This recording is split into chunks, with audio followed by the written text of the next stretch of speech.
je crois que c'est pas bien de continuer à alarmer et à susciter des peurs sur la question de la loi spéciale à partir de mesures que vous décrivez et qui, en tout état de cause, puisque c'est à ça que sert la loi spéciale, elle sert uniquement de relais par rapport à la projet de loi de finances, pourrait être corrigée assez rapidement au niveau de l'examen de la loi de finances. Bon.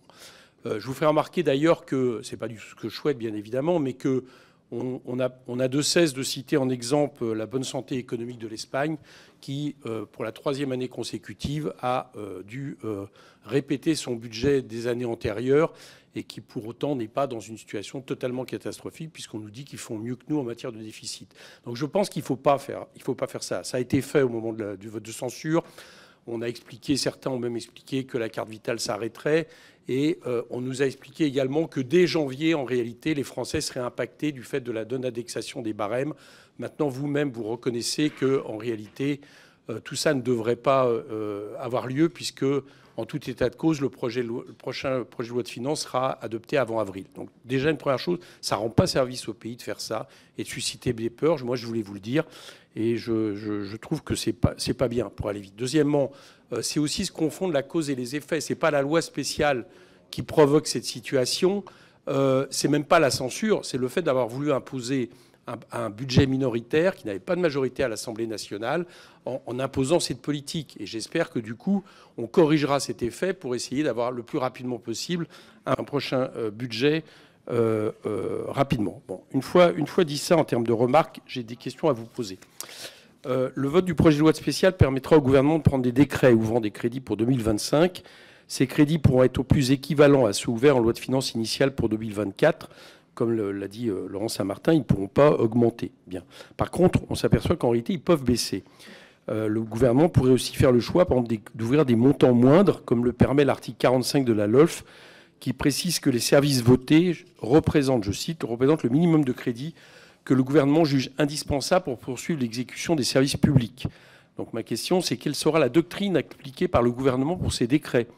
Retiendra-t-il strictement les montants de crédit ouverts en 2024 en attendant la loi de finances qui sera adoptée en 2025, ou bien des montants moindres? Et si ce sont des montants moindres, en quelle proportion et pour quelles raisons?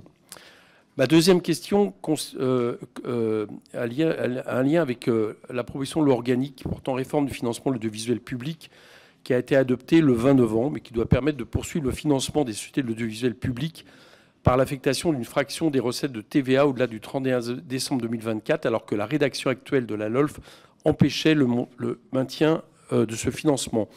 Dès lors que cette loi organique serait validée par le Conseil constitutionnel et promulguée avant l'examen du projet de loi spécial, ne vous semble-t-il pas politiquement souhaitable et juridiquement possible qu'un amendement au projet de loi spécial prolonge l'affectation de cette fraction de TVA, qui ne changera pas en termes de montant de TVA, dans les mêmes conditions qu'en 2024. Donc. Et une troisième et dernière chose, c'est la réflexion sur la question, puisque ça a été débattu, vous le savez, de la question du barème de l'impôt sur le revenu. Donc vous avez compris que je ne souhaitais pas participer au fait de faire peur aux gens. Je considère que j'ai pas envie de cotiser du coup au fait des frayeurs qui ont été à un moment donné suscitées. J'observe que le discours sur ce point a cessé, c'est fort heureux. Pour autant, je pense qu'on peut peut-être essayer de sécuriser le dispositif. Bon, donc du coup, moi, je proposerai un amendement dans ce sens. Alors, j'observe l'avis du Conseil d'État, mais j'observe que l'avis du Conseil d'État est un avis qui est certes important, mais il ne vaut pas jugement. Moi, je considère que on a eu un seul exemple de loi spéciale, donc il n'y a pas un usage fréquent qui fait qu'on pourrait considérer qu'il y a un avis définitif et qu'il n'y aurait pas une interprétation de la décision du Conseil constitutionnel.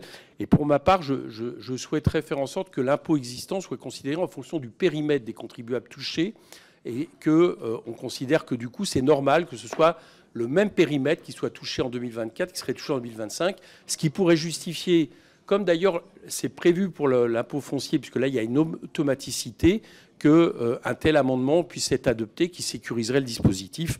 En tout cas, c'est ce que j'essaierai de faire et on verra bien si tout cela passe au niveau de la séance et après passe au niveau d'abord du vote et éventuellement de recours ou pas au Conseil constitutionnel, même si je pense que ce n'est pas un sujet absolument décisif.